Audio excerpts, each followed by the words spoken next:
This is the Retirement Solution Podcast with financial advisor Jon Hicks, founder of J. Hagan Capital.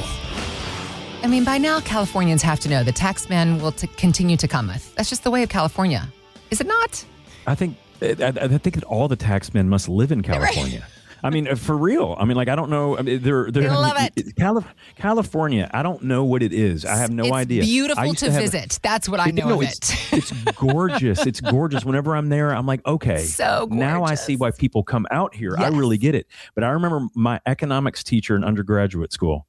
He said, listen, it's really simple, John. What happened was one night the earth just tilted a little bit to the left and all the fruits and nuts just rolled right down there into California. They just rolled right in, John. And here's the thing. When the world corrected that very next morning, they just stayed there. And I was like, that is they like the good weather. Interesting. right. Such an interesting and potentially somewhat real example. But I mean, Californians tax everyone for every reason. And I don't even understand why. I don't understand why. But I mean, that's why Ronald Reagan ran for president, right? Ronald Reagan lived in California. He knew that if he made more than 2 movies in a year, he made about $100,000 per movie. If he made more than 2 movies, $200,000 a year, then he would have a 92% tax on any dollar he made. So he didn't work anymore. Right. So he only made 2 movies, and that only took him 6 months. Mm-hmm. So what he did was he instead of working, because he literally gave 92 cents to the federal government, he lived in California, which I think at that point in time had a 6 or 7 or 8% tax. Mm-hmm. So literally between federal government and state government, Ronald Reagan gave every single penny away for all the work he did. So instead, he was riding around the ranch with his wife. And let's real quick question. So Heather, who was his wife? Ronald Reagan? Well, it wasn't Nancy at the time. Oh, so So it wasn't Nancy. Then it was Jane Wyman. Okay. She was the original Batgirl from the old Adam West series, but then she was also the matriarch from Dynasty. Oh, okay. I didn't know that. Okay. Yeah, if you remember. So all kinds of factoids in this YouTube today. See, that was Reagan's first wife, but it's because he was like, listen, I'm disincentivized to work. This can't be the American dream. This can't be the case. And so he purposefully went to office to say one simple thing. Hey, I don't think it's great that the government sees all this money because all the things that I'm working for, not only am I not getting more out of it, but I'm not able to even help other people. It just goes to the government. We don't know where that's going. And that's the issue. So that was the issue with California back in the 60s.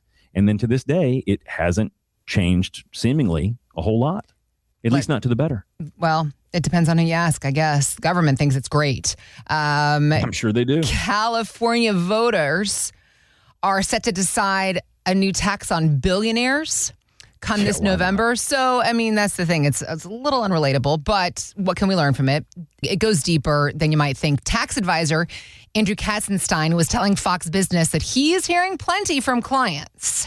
It's actually a 5% tax, not on their income, but a 5% tax on their net worth. And to them, it just seems like a bridge too far. People are used to paying income taxes, but when you start to invent new ways to tax, it really just rubs them the wrong way. I mean, I would say so, because the idea of being taxed on your entire net worth is absurd. Well, shaketh and obscene, one. and frankly should be illegal. I mean, when you think about it, you got to understand the government, or the United States was founded, at least in part, on the revolution that happened for the Boston Tea Party. A 1% tax on tea. A 1% tax on tea basically was the formation of all of the people deciding that, we've kind of had enough of England.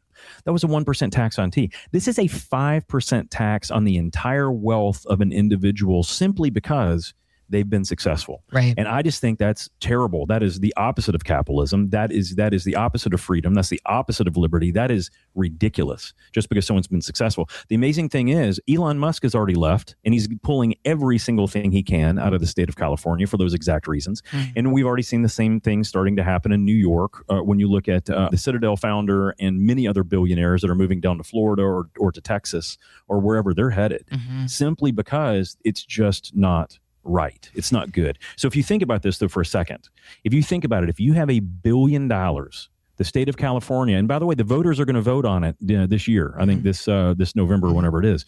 But if they vote in favor of this thing, and my guess is they might, then that means that $50 million, if you were worth just $1 billion, $50 million then goes to the state of California. Right. For what purposes? Now, they say it's going to be spent on healthcare, and it's going to be spent on education, and it's going to be spent on, what was the other thing they said? A food assistance, right? Is what they said. So basically it will be consumed immediately, like out of the gate, boom. And then there will still not be any other way for other people to make money on their own. It's just basically with assistance, just helping people out.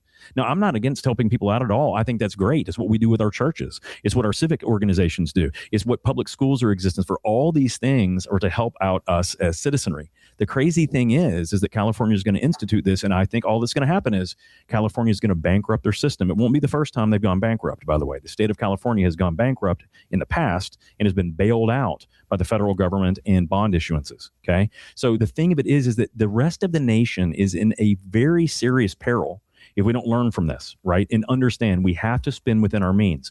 We have a $40 trillion national debt. $40 trillion, okay? So Elon Musk, for a few short days, was the world's only trillionaire. And the amazing thing is it would take 40 Elon Musks just to knock out the national debt. So when I'm thinking about all these things and these things are going on in my head and I read these news articles, the point is, guys, we need to be very careful and we need to be very thoughtful about where our money is saved, how we've done it, and what can we do to make sure that we're protecting it, not just from overreaching arms of the government. That's not really it. What are the legal ways that we can safeguard ourselves to protect our money, period?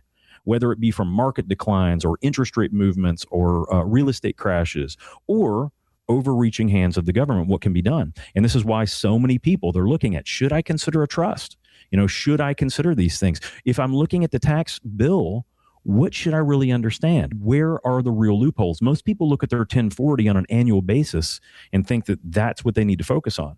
That's not true at all. What we need to be looking at is, what is the long-term goal? What is the long-term plan? Is it to keep more of that money so that you can spend it? Is it to make certain that your retirement is as comfortable as you want it to be? Or is a good portion of it to give to the next generation? Well, how much of that are they going to get, right? Right now, with some of the lowest tax rates we have nationally, some of the lowest tax rates we've seen in years and years and years and years, right now, you're still going to give anywhere between 20 to 50% up at your passing for your kids to inherit if they're in tax-deferred accounts.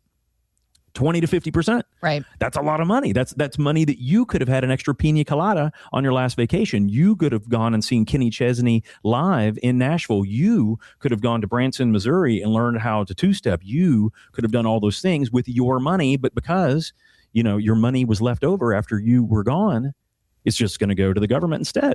See, guys, there are ways around those legally, honestly, ethically, using the tax code correctly. And those are the things that most people want to know. Californians, man, let's hope that they don't make really disastrous decisions that we'll have a really hard time coming back from, right? Because what billionaire in their right mind is going to stay there? I don't care what political party anyone's in. If someone says, hey, I'm coming in to get $50 million from you just because you live in the state, I think for $50 million, they can buy a house in another state and probably like it perfectly fine. Just for the tax savings, they can change the residency. Why wouldn't they consider that, right? And so we're already seeing people do that flight from the overreaching arms of a socialist or a communist style government. Yeah, that's exactly what it is. That's exactly what Reagan talked about. We are the gleaming beacon on the hill. But at any given point, we are one generation away from not being able to protect that democracy. That's what we have to be vigilant about. We have to do right when we're not just selecting the senators and the congressmen. We have to be right. And it's not about me telling you what to think. It's about us thinking, though, individually for ourselves and making those decisions. Our local council people, right? The people on the school board, the people in our local communities. Those are the ones that are so important. Those are the ones we need to select wisely, right? As good stewards of not just our money, but of our educational system in our nation. Because anyone that lives here and is an American citizen has every right afforded to them of life, liberty, and the pursuit of happiness. But at any given moment, enough people can decide whether it's the mass concept or the masses don't necessarily think well for themselves, or not enough critical thinking that things, unfortunately, go the wrong direction.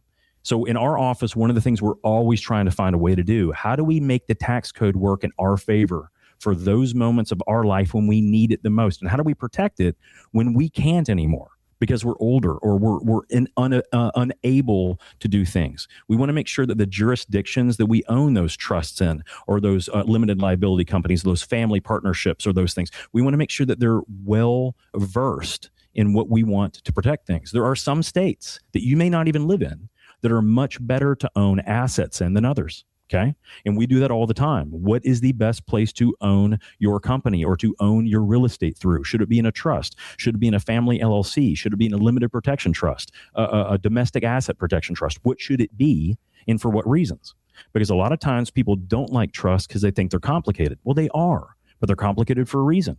They allow us to exploit the tax code correctly and legally so that we can do one thing that most people can't do, which is control our assets long after we're gone. Right? That is one of the greatest things that we can do if we have the right advisor and the right grouping of people. You typically need a quality CPA, a quality attorney, and a quality financial person all working together. And frankly, some of the most exclusive plans out there, you got to throw insurance in there too. You have to. Those 4 people, it's better if they're all working together. Instead of them working in silos, so much better if they work together to create an integrated plan to protect our money from all the nonsense that's going on in California and wherever else it's going to happen. Just because it's happening there now or they're talking about happening now doesn't mean it can't happen to any of us at any point in time. So if we've done well enough, or we have small businesses, or we have extra real estate, or we have a sizable portfolio, do the best we can to protect it while we're alive, but also once we're gone. That is super important. If we do that, we will be better stewards of our money, better stewards of this country, then unfortunately, many years that have just preceded us, many years has gone by. So that is one of the things to think about for all of us. Just because California is talking about it doesn't mean the rest of the United States will consider it. We have to be vigilant to stand for the things that we want to stand for, which is life, liberty, and the pursuit, not the guarantee, the pursuit of happiness. None of us can predict where taxes are headed, what will happen, what laws will be changed. What you can know and understand is the existing tax law and how you can utilize it to better position yourself to potentially reduce the taxes that you might have to owe, you and your family, generations. This is what Jon and his team can help you figure out, analyzing what your savings are, what your assets are as you head into retirement. Because that's the other interesting thing about the retirement space is how much more tax strategies can be applied when you're in retirement versus in your working years. Jon and his team, they are here to show you what those options might be. Reach out to us. RetirementSolutionShow.com is our website where you can go to start the conversation with Jon and his team. We also have links posted in the show notes. You can just click there to get started.